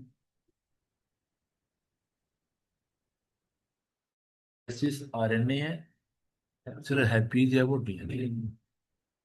पूरा ये काम, पूरा ये काम यही होता है। कहते हैं इसको काला या कान है, बी और सी दोनों को। तो लेकिन जो पीला यरकान है वो यूजली हम लोग ए और ई को कहते हैं। अच्छा जी, ए और ई का फिकर और रूट कॉन्टिक स्टेज में नहीं जाते। बी सी डी ये दोनों सारे जहाँ पारेंटली जा सकते हैं और कॉन्टिक में भी जा सकते हैं। ठीक है, पारेंटल से क्या मुराद है? किसी भी दांतों का इलाज करवाया, नाई का ब्लेड यूज हो गया, सेक्सुअल ट्रांसमिट हो गया, ब्लड लगने से हो गया। ठीक है, बी और सी दोनों सेक्सुअल ट्रांसमिट हो जाते हैं, ई और ई भी हो जाते हैं। जो सेक्सुअल प्रैक्टिसेस हैं उनसे ए और ई भी हो जाती है। ठीक है। अच्छा, अल्कोहलिक लिवर डिजीज, अल्कोहल के साथ, अल्कोहल हर स्टेज पे, पहले हम लोग जब पढ़ते होते थे ना 2009 8 9 के अंदर, उस वक्त था कि there is a safe limit of alcohol. लेकिन अब कहते हैं कि अल्कोहल की कोई सेफ लिमिट नहीं है, ये हर स्टेज पे ही नुकसानदेह है, इसकी छोटी सी मिकदार भी नुकसानदेह है। तो अल्लाह ताला ने जो चीज़ मना की है तो वो नुकसानदेह है। पहले तो आई एम सोशल ड्रिंकर, तो सोशल ड्रिंकिंग का ये मतलब ये होता था कि कभी कभी पी ली, तो कभी पीने से कोई नुकसान नहीं कंसिडर किया जाता था। लेकिन अब ये इसको कहते हैं कि अभी हर स्टेज पे नुकसान दिया है। ठीक है, पहले जाके वहां पे फैट इकट्ठी करेगी, फिर अंदर इन्फ्लेमेशन स्टार्ट कराएगी, फिर सिरोसिस हो जाएगी। ठीक है, और cirrhosis can lead to peripheral carcinoma as well. ठीक है, हेपेटाइटिस बी के हेपेटाइटिस में और अल्कोहल के हेपेटाइटिस में फर्क कैसे करेंगे हम लोग? एक तो हिस्ट्री पे फर्क करेंगे ना, कि आईवी ड्रग अब्यूजर है, ब्लड ट्रांसफ्यूज हुआ है, डेंटल ट्रॉमा है, कोई उसे टैटूज बनवाया हुआ है, तो हैवी ट्रांसमिट हुआ। और अल्कोहल की हिस्ट्री है तो अल्कोहलिक लिवर डिजीज। ठीक है, नंबर वन। नंबर टू, हम पेशेंट के एल करवाते हैं ना, एल के ऊपर अगर ALT प्रीडोमिनेटली रेज्ड है तो ALT वायरल में ज्यादा दर्द होता है, और अल्कोहलिक्स में EST ज्यादा रेज होता है। अल्कोहलिक्स के अंदर EST ज्यादा रेज होता है। ठीक है, बस। हेपेटाइटिस बी के साथ हेपेटाइटिस हो तो उसकी ट्रीटमेंट में क्या दवाई देते हैं? एंटीवायरल्स, फोस्फोविर, वेलपाटेस्फिर। ठीक है, फोस्फोविर देते हैं बेसिकली, एंटाइकाविर देते होते हैं। ठीक है, जबकि हेपेटाइटिस जो अल्कोहल की वजह से, उसमें ट्रीटमेंट में क्या दवाई देते हैं? पहले तो number one treatment is alcohol का बंद करना। नंबर टू, इसमें प्रेडनिसोन देते होते हैं। एक प्रेडनिसोन देते हैं जब उस पेशेंट का, एक हम लोग निकालते होते हैं मेड्रेस डिस्क्रिमिनेशन फैक्टर, ये स्कोर निकालते होते हैं। अगर इसका स्कोर की वैल्यू ग्रेटर देन 32 हो तो हम पेशेंट को प्रेडनिसोन देते हैं। ठीक है, यानी स्टीरॉइड्स देते हैं। फिर अल्कोहल की भी हिस्ट्री नहीं है। आजकल हमारी जो खुराक है, हम छोटे होते थे तो अंडे वाला बर्गर एक बहुत बड़ी अशील कंसिडर की जाती थी। तो वो मुश्किल, जरा बंदा बीमार होता सी ਉਹਦੇ वास्ते ब्रेड होती सी, होता था ना ऐसे। रस जो होता ना कभी कभी खाए जाते थे, ब्रेड कभी कभी खाई जाती थी। अब रेगुलर ब्रेड, पिज्ज़ा, बर्गर, ये रेगुलर यूज होती है। और हमारा आटा भी अब बहुत ज़्यादा रिफाइन हो गया होगा। कि पहले आटा होता सी मोटा होता सी, पत्थर की चक्की होती थी, वो इतना मोटा आटा पीसती थी, उतना बारीक आटा पीस नहीं पाती थी। तो उस वक्त शुगर जो थी बॉडी में आहिस्ता आहिस्ता रिलीज होती थी। जब आहिस्ता शुगर रिलीज हो, इंसुलिन भी आहिस्ता ऊपर आएगी। लेकिन अब क्या होता है कि शुगर ज्यादा, इंसुलिन भी ज्यादा रिलीज होती है। ठीक है, पहले नस्ली लोग की 2 टाइम की रोटी खाते थे, एक टाइम की खा ली भी बहुत है। उससे पहले तो होता था कि एक दो 3 दिन बाद खाना खा मिलना था। अब 3 टाइम की रोटी। ठीक है, तो ज्यादातर औकात लकम यही होता है ना कि रोटी खा के चलते हैं, रोटी खा के आवांगे। सारे प्लान ही रोटी के गिर का बन रहे होते हैं। हाँ, तो अब तो मकसद ही एक रह गया हुआ है, खाने के लिए जिंदा है। तो उसका नुकसान क्या हुआ है? हर दूसरे पेशेंट जिसका भी अल्ट्रासाउंड करवाओ, एक चीज निकलती है, फैटी लिवर। वह जितने भी खाना खाते हैं ये जाके हमारी गट में से जब एब्जॉर्ब होता है तो पोर्टल के थ्रू लिवर में से गुजरता है। तो सारे इंग्रेडिएंट्स पहले लिवर में जाते हैं, तो लिवर में प्रोसेस होते हैं। ठीक है, तो हमारी जो ग्लूकोज होती है, एक्सेसिव ग्लूकोज, वो कन्वर्ट होती है फैट के अंदर। जो ज्यादा फैट लिवर नहीं कर सकता मेटाबोलाइज, तो इकट्ठी करनी शुरू कर देता है। यही फैट जब लिवर के अंदर इन्फ्लेमेशन काज करती है तो उसको कहते हैं non alcoholic fatty liver disease. और एनएफएलडी में शुरू के अंदर पेशेंट के एलएफटीज नॉर्मल होते हैं, तो भी अभी सेल्स टूटे नहीं है, ये एसटीएलटी नॉर्मल होंगे। अगर एनएफएलडी का पेशेंट नोन केस है और उसके एएसटी एएलटी इंक्रीज होना शुरू हो गए हैं, इसका मतलब है एएसटी एएलटी सेल्स के अंदर मौजूद होते हैं ना, लिवर के सेल्स में सेल्स टूटेंगे, इसको कहते हैं हेपेटोसेलुलर डैमेज को शो कर रहे हैं। इसके बाद सेल्स टूटना शुरू हो गए हैं इन्फ्लेमेशन की वजह से।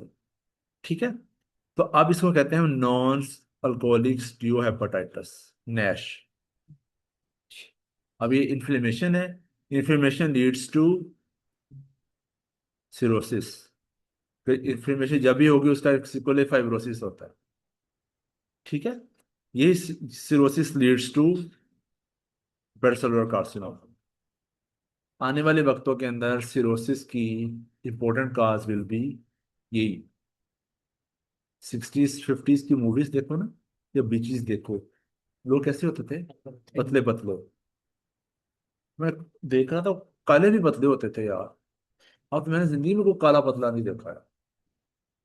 चाइनीज मोटे नजर आए वैसे, चाइनीज कितने, आप लोगों ने चाइनीज कितना वास्ता पड़ा था, कितने क्रिएटिव फिट तो होते हैं। बात करता रहता चाइना के मोटे। अंदर इट्सल्फ, चाइना में लोग पतले होते हैं, लेकिन यही चाइनीज अमेरिका जाते हैं वो भी मोटे हो जाते हैं।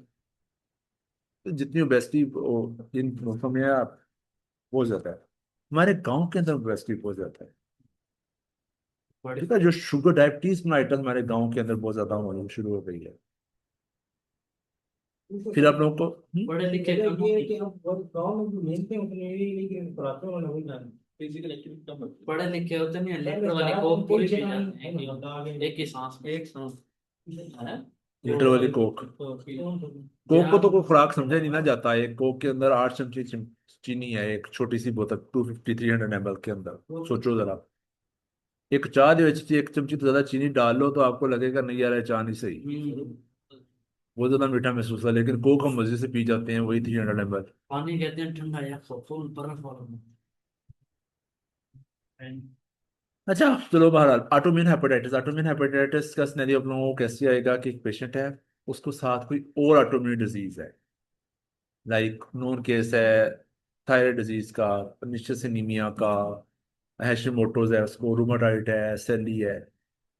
ठीक है, अब आप प्रेजेंट हो डिरेंज डायलिसिस के साथ, या इनमें से कुछ भी नहीं है, लेकिन पेशेंट को वेट लॉस है, फीवर है, जॉइंट पेन्स हैं। Weight loss, joint pains, fever, skin की कंडीशंस, ये बात का ऑटोइम्यून डिजीज का भी फीचर होते हैं। सारी ऑटोइम्यून डिजीज में सारे फीचर जरूर होते हैं। ठीक है, तो एलएफटी डिरेंज्ड है तो मोस्ट लाइकली डायग्नोसिस बी और सी नेगेटिव है, अल्कोहल की हिस्ट्री नहीं है। ठीक है, तो ऑटोइम्यून हेपेटाइटिस, ऑटोइम्यून हेपेटाइटिस के अंदर एंटीबॉडीज होती है, एंटी स्मूथमेंट एंटीबॉडीज और LKM, liver kidney mitochondrial antibodies. ठीक है, अब चूंकि ऑटोइम्यून डिजीज है तो ट्रीटमेंट क्या होगा, स्टीरॉइड्स, प्रेडिसोन। ठीक है, प्रेडिसोन जब डोज ज्यादा प्रेडिसोन की बन रही हो तो स्टीरॉइड स्पेनिंग एजेंट्स देते हैं, एजाथाइप्रिन, माइक्रोफेनोलेट, साइक्लोस्पोरिन। ठीक है, पीबीसी और पीएससी का सिनेरियो एक जैसा लगता होता है हमेशा, कि पेशेंट एब्डोमिनल पेन के साथ है, इचिंग के साथ है, जॉन्डस के साथ है। पीबीसी में जो है वो एंटीबॉडीज होती हैं, एंटी माइटोकॉन्ड्रियल एंटीबॉडीज, जबकि इसके अंदर पीएससी के अंदर एमआरसीपी के ऊपर बीडी अपीयरेंस नजर आता है। दोनों का सिनेरियो फीमेल के साथ आएगा, फीमेल पेशेंट के साथ। ठीक है, इसके अंदर आपको साथ जैंथोमा भी हो सकता दे दें।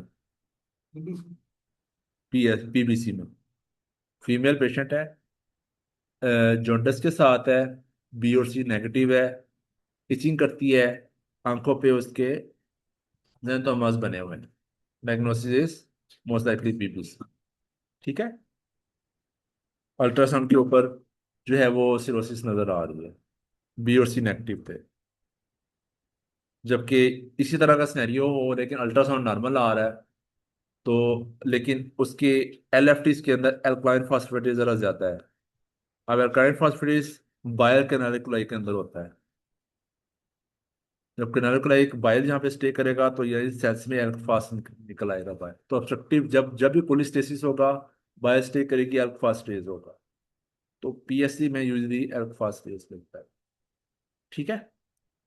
फिर इसी तरह का स्नेरियो है liver disease along with neurological features, कि बच्चे को फिट्स पड़ते हैं, अल्ट्रासाउंड सोने में जाता है, चलने में मसला हो रहा है, स्ट्रोक वाले फीचर्स आ रहे हैं, आंखों के अंदर कोई चेंजेस आ गई हैं। आंखों में क्या होता है विल्सन डिजीज में? के एफ रेंज। ठीक है। इस ये डायग्नोसिस मुश्किल से बनते होते हैं। विल्सन डिजीज हो गया, पीबीसी हो गया, पीएससी हो गया। पाकिस्तान के अंदर सिरोसिस की सबसे कॉमन काज क्या है? हेपेटाइटिस सी और बी। सी है सबसे कॉमन। हम लोग पहले सी सोचते हैं, पहले सबसे पहले वायरस सर्ोलॉजी करवाते हैं। तो पेशेंट सारे जॉन्डिस के साथ, लिवर डिजीज के साथ आए हुए हैं। ठीक है, बीएससी नेगेटिव है, फिर हम आगे सोचते हैं कि यार पीबीसी पीएससी तो नहीं। उनका वर्क भी नेगेटिव है, फिर हम लोग विल्सन की तरफ आते हैं, हीमोकम्बोसिस की तरफ आते हैं। ठीक है। तो न्यूरोलॉजिकल फीचर्स हैं और एलिफेटिक रेंज है, तो डायग्नोसिस विल्सन डिजीज। इसमें टेस्ट कौन सा करवाएंगे? सिरुलोप्लाज्मिक लेवल्स करवाएंगे। ठीक है, इसके सिरुलोप्लाज्मिक करवाएंगे। आंखों में क्या देखेंगे? केएफ रेंज देखेंगे। यही पेशेंट है और साथ इसकी मल्टीपल ब्लड ट्रांसफ्यूजन की हिस्ट्री। अब मल्टीपल ट्रांसफ्यूजन की हिस्ट्री किन पेशेंट्स के अंदर होती है? जिनको बार बार ब्लड, जिनका ब्लड टूटता है, थैलेसीमियास हो गए। ठीक है। तो उन पेशेंट्स के अंदर आयरन ओवरलोड होगा, या अगर जेनेटिकली, अल्लाह ताला ने बड़ा खूबसूरत सिस्टम रखा हुआ है। कभी कभी आयरन की टेबलेट खाई है आप लोगों ने? आइबुट फॉलिक हो गया, फर्सलेट, छोटे अंदर फर्सलेट देते हैं, पैरासल्फेट की 12 टेबलेट 300 mg की। दादा अभी भी कहते हैं फर्सलेट गोली खाओ।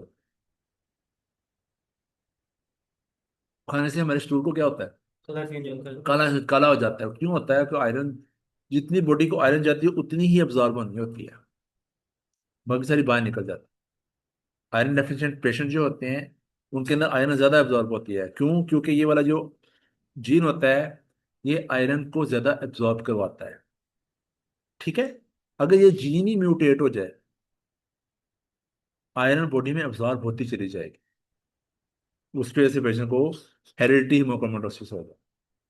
जबकि जो आयरन ओवरलोड है, जिन ब्लड ट्रांसफ्यूजन हो रही है, उनके अंदर बाहर से ब्लड लगने की वजह से आयरन ओवरलोड हुआ है, तो ब्लड के अंदर आयरन होती है। ठीक है। तो ये पॉइंट याद रखना है, ये पैथोलॉजी का सवाल आता होता है कि हेरिडिटी हीमोक्रोमेटोसिस और एक्वायर्ड हीमोक्रोमेटोसिस में क्या फर्क है। ठीक है। तो इसमें पेशेंट जो कि आयरन आपका स्टूल जैसे काला कारी है, स्किन को भी काला करेगी, और आयरन डिफरेंट बॉडी पार्ट्स में जाके डिपॉजिट हो जाएगा। तो पेंक्रियाज में जाएगी तो क्या होगा? पेंक्रियाज उड़ाएगी, शुगर हो जाएगी पेशेंट।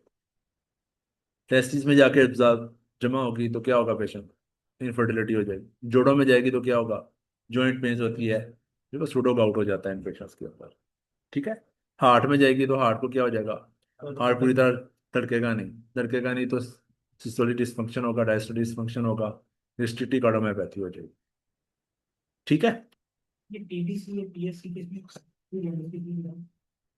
ऑब्स्ट्रक्शन वाले फीचर्स आते हैं, प्रॉपर ऑब्स्ट्रक्शन नहीं होती पीएससी के अंदर, प्राइमरी स्क्लेरोसिंग कोलेंजाइटिस। स्क्लेरोसिस से क्या मुराद है? ये एक बाइल कैनानिकुला है ना, इसके अंदर थोड़ा सा वो बन गया हुआ है, इन्फ्लेमेशन की वजह से फाइब्रोसिस हुई, फाइब्रोसिस की वजह से ये और या बंद हो गया। फिर से इसमें बीडेड अपीयरेंस आती होती है, जैसे दाने होते हैं ना, वैसी वैसी अपीयरेंस आती है। पीएससी, एमआरसीपी, एमआरसीपी पे हमें बीडेड अपीयरेंस नजर आती है, ऐसे दाने दाने से ये।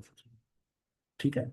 ये स्ट्रक्चर है, ये स्ट्रक्चर है, ये स्ट्रक्चर है, अंदर भी ऐसे छोटे छोटे स्ट्रक्चर्स बने होंगे।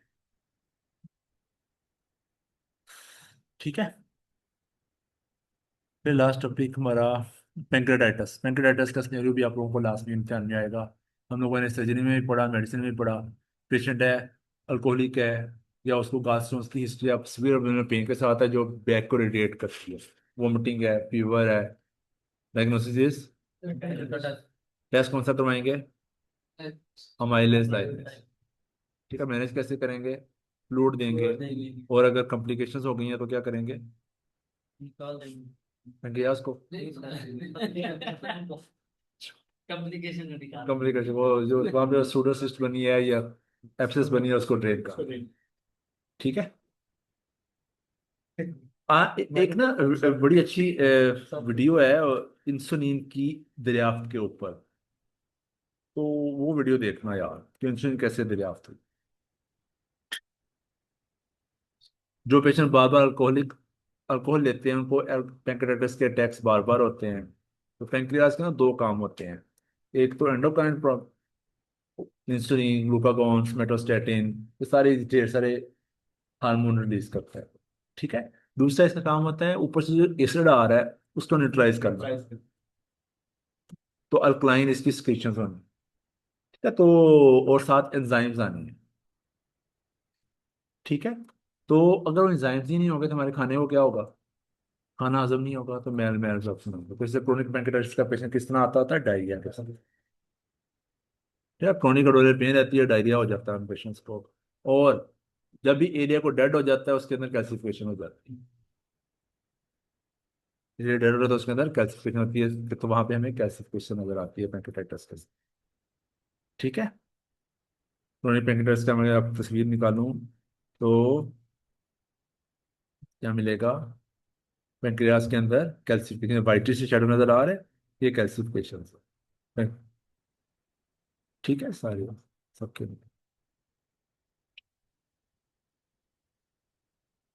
सी हेड ऑफ पेंक्रियाज हो, सी हेड ऑफ पेंक्रियाज दबाता है किस चीज को?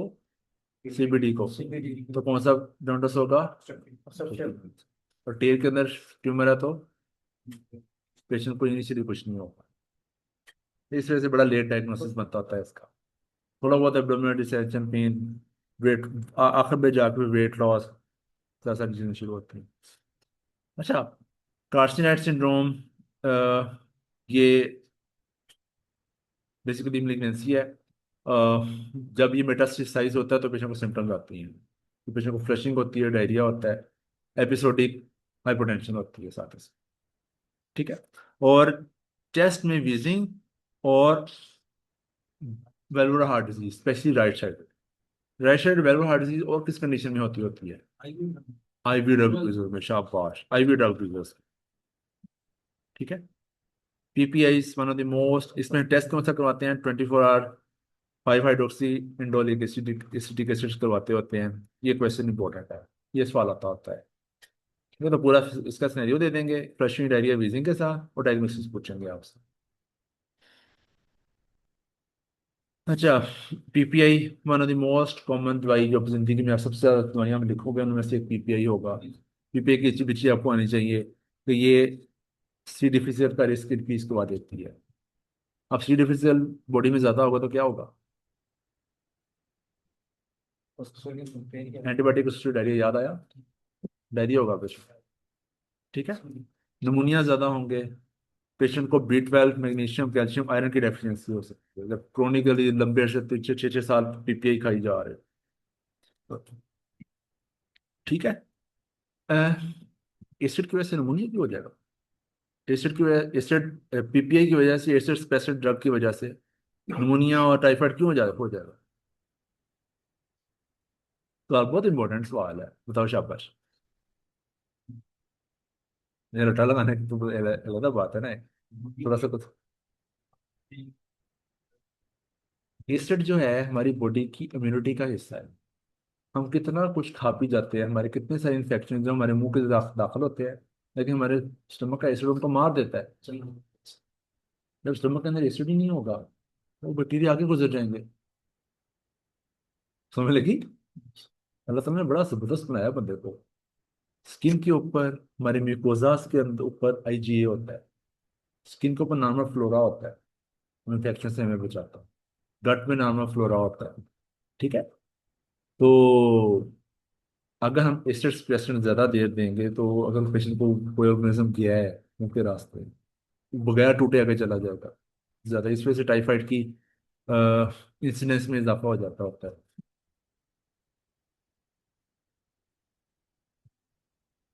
इसी तरह मेटोक्लोप्रोमाइड है, मेटोक्लोप्रोमाइड का ही डोपामिन एंटागोनिस्ट है।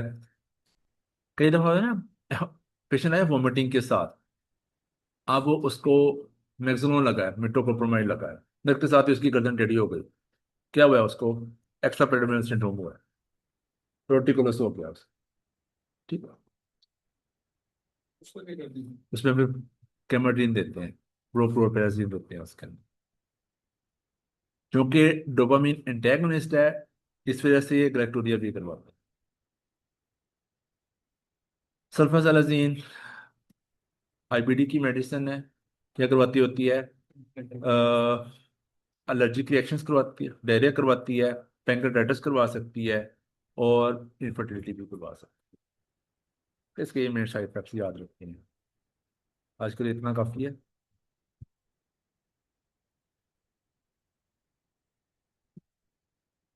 कल इंशाल्लाह हम लोग पल्मोनोलॉजी करेंगे।